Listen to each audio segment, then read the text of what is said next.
Hey guys, latest addition to the Workbench. I decided I was gonna get better acquainted with the whole world of SMD surface mount devices, and so since I already have a pretty good soldering station, I figured I'd get myself a hot air rework station, and so this is the one I went for. Which I got from a buyer in the UK, although it clearly comes from China. But for the benefit of any buyers in the UK, it comes with an actually legit UK power cord with the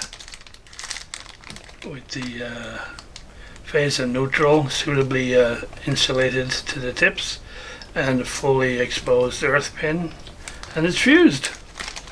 So there you go.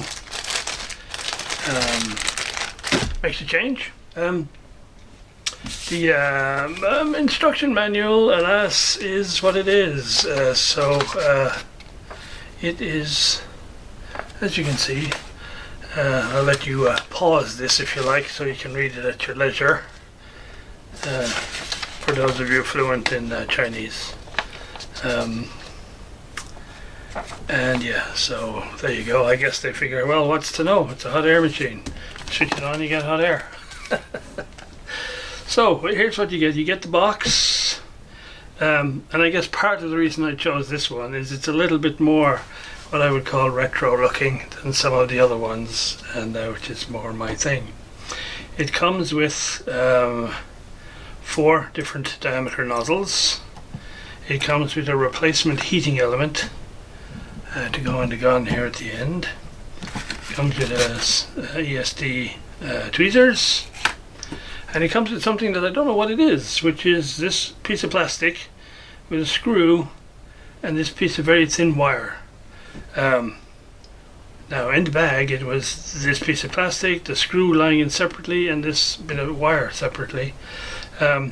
So you guys are going to have to help me out, because the only way I can see this thing going together is if I fix the little wire onto the handle like this, and I end up, I don't know, the wire probably is so thin it won't even come up on the video. I don't know if these things go together or not, but that seems to be the only logical way.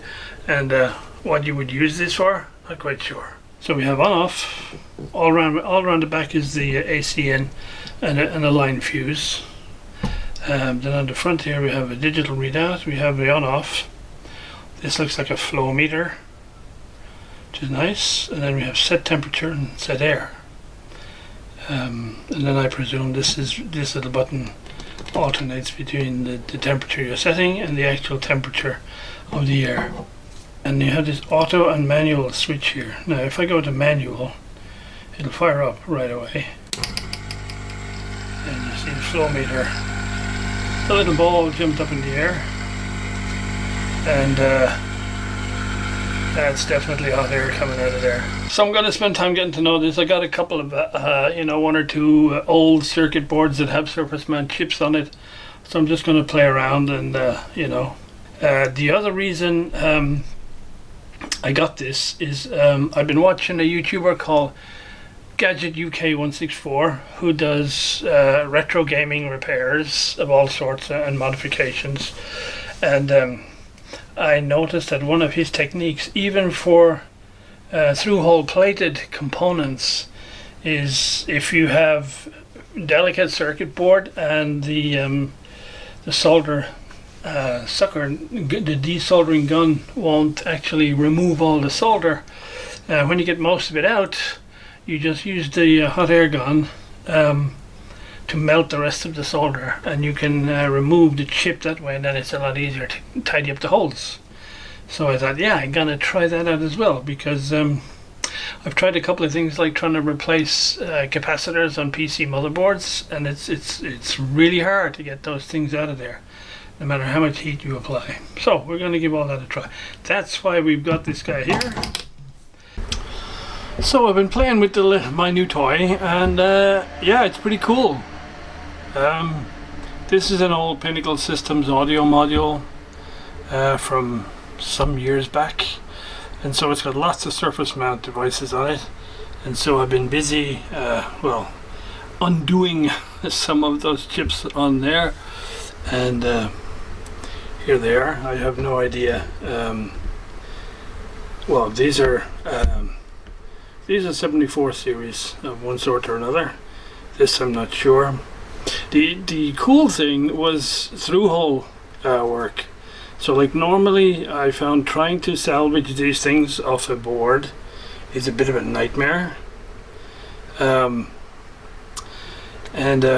with the old hot air machine, I just turned the board over and put the hot air on here and held the pins with the pliers from underneath, then just kept going until it melted the solder and it just pulled right off. So it took maybe less than a minute.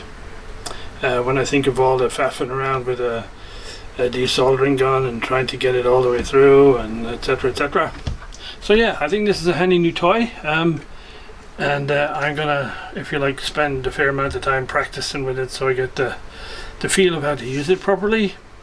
And so for instance, I think if I look at these guys, I could probably, because at some point it's going to come to putting things back on, soldering.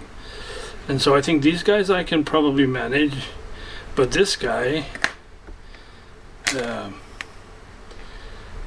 don't know if you can even see the pitch of the teeth of the pins on here. This is just so densely packed. Yeah, I'm not sure how I do with soldering that on, but we will practice and we will get better. Incidentally, I don't know if I've showed you this board mounting setup. So let me put the thing back on the tripod. Apologies for the clutter on the bench. I will tidy up, I promise. So this guy is a steel plate with 4 of these magnetic pillars, which are very strongly magnetic, held onto this base plate, and it has this jaw, if you like, that opens and grabs hold of the circuit board, and it's got insulated material so you don't short anything out. So you can just use it like this and it holds the whole thing completely solid. It's particularly relevant, I think, with the old hot air machine, because obviously one of the things you have to worry about with a hot air machine is when you're blowing away on the board, you don't want to be melting your ESD mat or anything else. It's on the workbench at the same time, and with this steel plate, that's not a problem. Alright guys, that's it for now. More to come.